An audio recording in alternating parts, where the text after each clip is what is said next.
Hi! So I'm just standing up for the start of this video because I want to show you how much weight I've lost. I haven't a picture of when I started. Well, I do have a terrible picture of when I started. But this is now, that's pretty all right. So the big thing I guess that you probably notice is I don't have these like defined muscles in my arms, which is what people would sometimes be looking for. You would really have to go to the gym for that. I haven't been at the gym. When I'm walking, I would wave my arms in the air sometimes to try and firm them up a bit. But I don't do the gym. So I did a gym course or a few years ago, and you get great definition in your arms. If you want that, if that's part of your plan, then you would definitely have to go to the gym. Otherwise, it's pretty good, but I mean, it's not going to be defined the way you might like it. You might like to look kind of muscly. I don't really care about that. But I was about 50 pounds heavier, a little bit more. And I lost most of that weight, 41 pounds, in the first 3 or 4 months. And then Christmas was coming up to Christmas. And I kind of was like, eating a lot more carbs over Christmas. Like, I'm not against carbs. What I am is against insulin resistance. Once you become insulin sensitive, which I am now, you can eat carbs for a while and come back. But what I did first was I started on the 8th of May, and probably May, June, July, August, I was very strict. And now you have the odd day, you're having a bar of chocolate or whatever, and you don't fall off the wagon because you have already become insulin sensitive. To get to be insulin sensitivity takes a while. It takes very short time, but it's the habit. It's breaking the habit. Sorry, I'm just going to have some coffee. Fresh ground coffee with heavy cream, double cream, and you will not spike your insulin. With milk, it's fine. I spike your insulin very, very slightly. It doesn't really matter. I did all my first 3 months with milk. Perfectly fine. I take a lot of milk. But with this, now I just go cream because I don't want to spike my insulin at all. I don't want to risk it. But yesterday I had a cup of tea with milk. Loads of milk. I'm farmer's daughter, so there was a lot of milk. In fact, some people would say it's more milk than tea. But anyway, so there you go. So you will get lovely weight loss. You might not get the tone you want. That's a different story. You really have to go to the gym for that. You'll have to do dumbbells and stuff. But I was not prepared to do that, so I didn't bother with that. But I do sometimes when I'm walking, I lift my arms up and down. When I'm sure people are looking at me going at 7 o'clock in the morning, going, "What the hell? I'm on my way to work. Why am I subjected to this?" But I do it anyway because I kind of feel like I could go to the gym, but then I'd have to get in the car, drive somewhere because we don't have a gym like next to the house or in the house. I'm sorry, I don't live like that. But and before when I went to the gym, it's a big effort. It's a big effort. And then you kind of have to go 3 days a week because they do upper body one day, they do core another day, and then you do legs another day. So you're really committed to 3 days. And often people would go for 2 hours. I would as well, 2 hours on a Saturday. So it's a massive commitment. It is worth it if you want to get that kind of tone, particularly in your arms. I think as women, we would all like to have these really brilliantly toned arms. You'll have to put in that extra bit of effort. I do walking. A lot of people believe that my weight loss is from walking. It's not. Walking contributes probably less than 5%. I would say probably even 2% and I know this for a fact, to my achievement. This is all to do with diet, but walking definitely helps in toning the legs. And I have noticed, over time, and then definitely mentally, it's like I put in the earbuds. It's so great. And it helps you to stay away from food. So if you're ever feeling like a craving, like this morning, I was feeling like a little bit cravey. So I put in the earbuds and ran out the door, put on my favorite music, and you kind of feel good as well. I always make a kind of an Instagram or something when I'm walking, or a TikTok. And that's really to make me more motivated. So I make the Instagram or the TikTok, and then you know, I mean, you mightn't even get that many likes or anything like that, but it makes you remember later on that day. You're like, oh yeah, I went out this morning, or the next day when you're kind of like, oh, I couldn't be bothered. It helps you to do that. So the walking is kind of an adjunct. I wouldn't depend on it. I mean, I was listening to somebody yesterday who was overweight, and I mean, they wouldn't even listen. I wouldn't even tell them about keto because they would just like, you know, it's like talking to the hand. So that's fine. So they were like, oh, I got to get exercise. The doctor told them they got to get exercising. That person has to change their diet. Their diet is number one. They don't need to go more exercising because that's not going to help until you change your diet. The diet is number one. Number one. I'm not just rubbing on about it because I'm like, you know, obsessed. It's because it's true. That's the right thing. So anyway, I'm going to show you some of my supplements that I take. Everybody will say you don't need to take supplements. You have to take supplements nowadays. Our food sources are not the same as they once were. Our soil is not the same as it once was.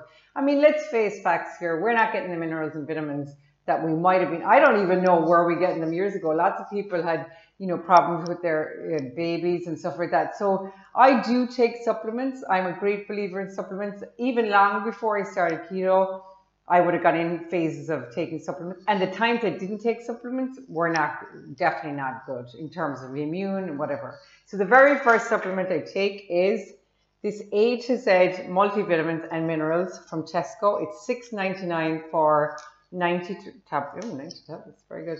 And I have tried loads of different multivitamins. I've tried very expensive ones. I've tried all sorts of this one. And if I don't take this for a couple of weeks, I really notice it. I do little tests on myself. So I find this one is the best. It's really good. And even though I've tried other ones from other cheap discount retailers, Tesco's one is the best. I don't know. And you can spend 70 or 80 euros on a packet of these multivitamins, but I find this one the best. I don't know. And this is multivitamins and minerals, and it includes iron. I do not take a multivitamin that doesn't have iron. Forget it. I do way better with iron. If you have any kind of iron problem, like hemochromatosis or something, obviously you can't take anything with iron in it. But otherwise, this is the way to get it. So then I take omega-3, vital. This is the cheap one. A lot of people will tell you not to take the cheap one. I'm sure the other ones are better because they tell you not to take the one with the fish oil in it. This has to have DHA and EHA. I checked them all. There is a one available in this discount retailer's Lidl that does not have DHA and EHA. This one has DHA and EHA. So there's two different ones.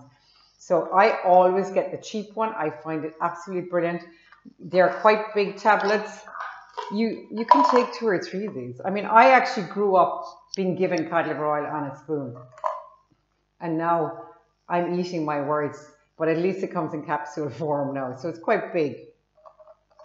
So brilliant for the brain. Your brain loves omega-3s, but your whole body, there's so much fat in your body that you don't like, good fats, cholesterol that we need, you know, are building blocks, and you need omega-3s. There's another one here which I find very good. When this one runs out, I'm going to be using this one.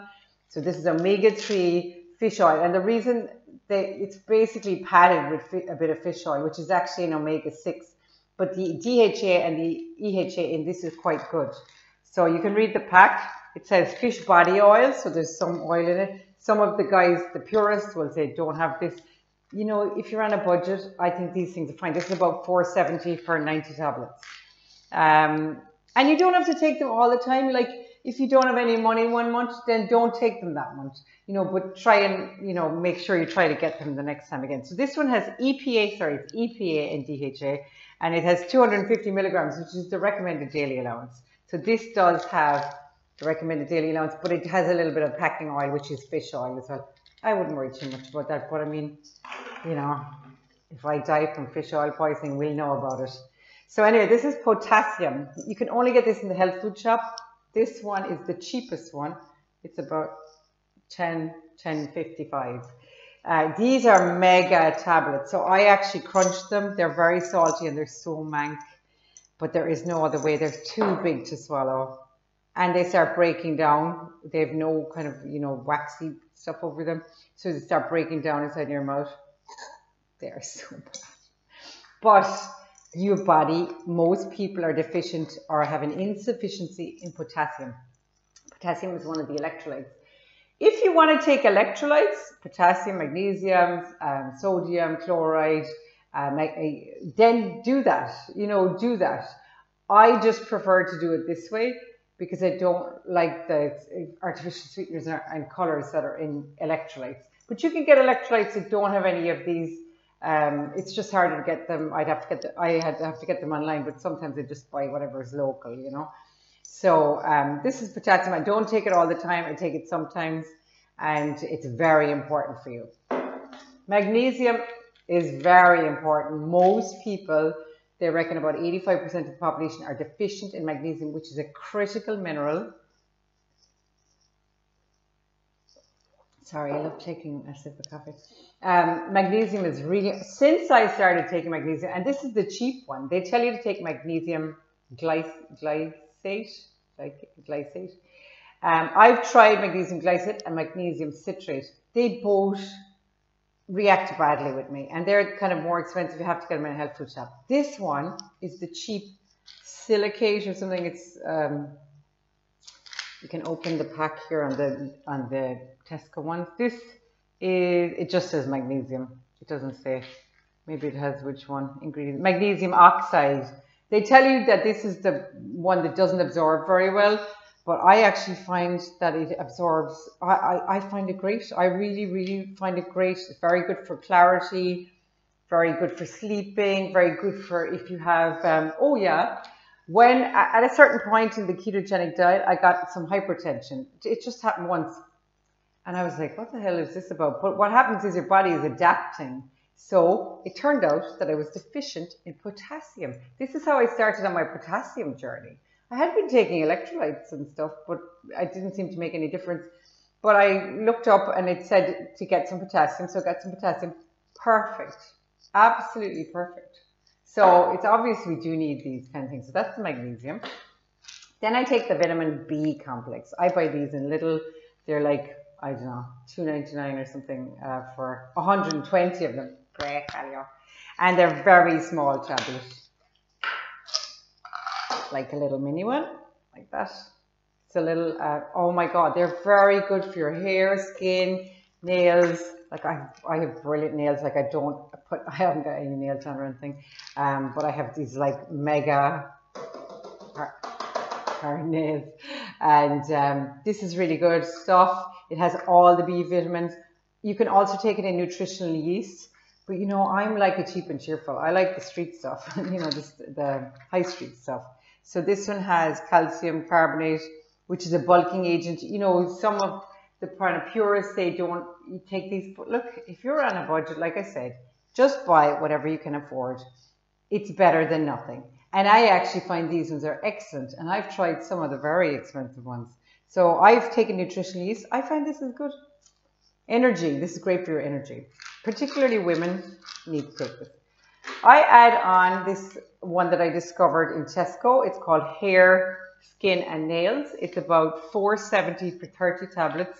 They're pretty big. Man, there's chromium. The reason I buy these ones is there's a mineral that you can't get in these other ones, and it's called chromium, and we actually need chromium. So this is the size of the tablet, and these are actually great for your, I don't know, they just feel, sorry, my nails and stuff, they just seem to be good, but it was mainly for the chromium that I got them. Let me see what else is in them. The thing won't open. Anyway, oh, here we go.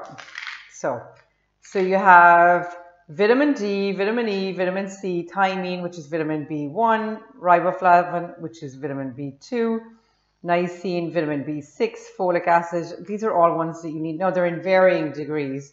Then there's B12, biotin. Biotin is very good for your skin.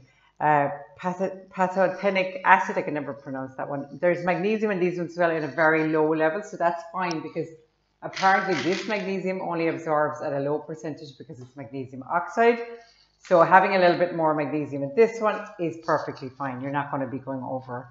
There's also, oh yeah, iron, zinc. zinc. I bought this one as well for zinc, copper, manganese. These are ones that you need at a lesser rate, but a lot of us nowadays are deficient in these vital minerals. So it has iron, magnesium, iron, zinc, copper, manganese at 25%, selenium, which you can also get from 3 Brazil nuts, but this one has selenium, which is really, really good for you. Chromium, iodine. Oh, that's another one that iodine is really, that's why I think these tablets are great, because of the iodine. I do like seafood, I like prawns and stuff, but I don't actually cook them that often. I buy bags of them and then I don't cook them because I don't know, I think it's a psychological thing. You always associate that stuff with a restaurant. So I make great garlic, butter, prawns, but you'd want to be eating more of them to get enough iodine. So this is beta carotene, cysteine, which is actually pretty important as well, and grape extract. So that's that one. That's about, like I said, I think it's about $4.70 for 30 tablets. You don't have to take that one all the time. I just feel, you know, I kind of go with my gut. Pardon the pun. I try things and then I weed them out. Like I used to take a whole variety of other tablets and then I weed them out, and I bring back in the ones that are good. And sometimes if I forget or what, I don't sweat, I don't stress about it. But like I said, this one I would absolutely say definitely, and I would definitely take an omega-3. But to be honest, I kind of take all of those. They're pretty good. So also, I wanted to just quickly go back over, I have these blood results, and my bloods were so good after 6 months on keto, and that included a 3-month break for Christmas. But I wanted to go over just a couple of the results. One was the one I didn't cover that much. I have a blood test result video, and I'll put the link in the description below or in the comments. And the HbA1c, so it's commonly referred to as the A1C, and it's actually a very good test to indicate the plaquing in your arteries and the cardiovascular risk. So mine is 36 millimoles. The range is between 20 and 42 millimoles. So mine is very good. It's within the range. And in American terms, it's 5.4. So 6.1 is considered to be below pre-diabetic in America. So mine is 42 would be here. So I'm not pre-diabetic. I'm 36 millimoles per mole. And I'm 5.4 on the range. That I could still do with cleaning out my plaque a little bit. So this was taken in February. So I have a very low risk of cardiovascular events.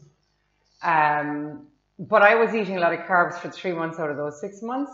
So I'm really interested to see what it will be. I've seen some people on the ketogenic diet who have brought it down to 4.2. 4.8 is considered brilliant. 4.2 is considered astounding. So I want to see, I'm going to go strict for a couple of months now and see. So I'll bring those results to you. But just to say that HbA1c, now, when you go to the doctor for your bloods and the doctor would say, oh, do your cholesterol, ask for all the bloods. It's the same price. They don't tell you this, but it's the same price.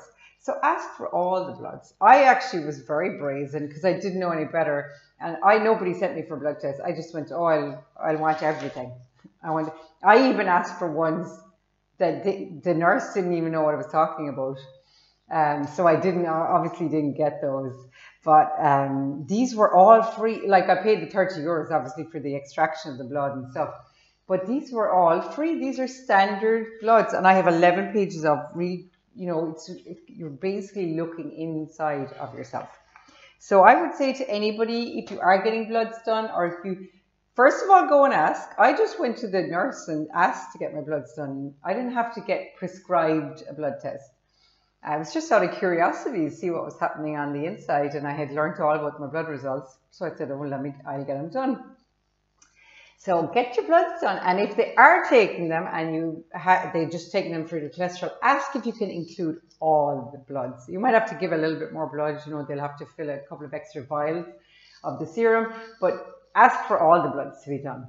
So, because they don't do all of them as a standard, even though the nurse can just put down all bloods, as a standard, but it's not done as a standard but in the GP's office if they're just looking at your cholesterol. And it's nice to see everything else. Like immediately, when you look at the front page of your blood, this is the front page of mine, somebody was using it as a test page for signing. It immediately tells you it's white blood cells, red blood cells, neutrophils, lymphocytes, whatever. That immediately tells you if there's anything chronically wrong. Have you got cancer? Immediately you'll see if the white blood cells are up, that's bad news. You've either got an infection, you might have a virus, you might have cancer, you might have something else. So the white blood cells is a big telltale sign, but and there's only a basic one dose done as standard. So I have a big long list of them, and so ask for those because they'll give you an indicator of that kind of information. And then you've got GFR, which is about how your kidneys process the blood, how quickly it processes, how well the blood goes through, and how well it's processing. And then it's creatinine, which is the waste product of the kidney, and that shows how well your kidneys are functioning, all that kind of stuff. Sodium, potassium, everything was really good. My potassium levels were really good. I hadn't even started taking potassium at that stage. Had I? Oh, maybe I had. I probably had taken it a couple of times before that. So my potassium level is good, sodium level is good, urea, all of these things, they'll tell you some great information and you start getting excited about your health.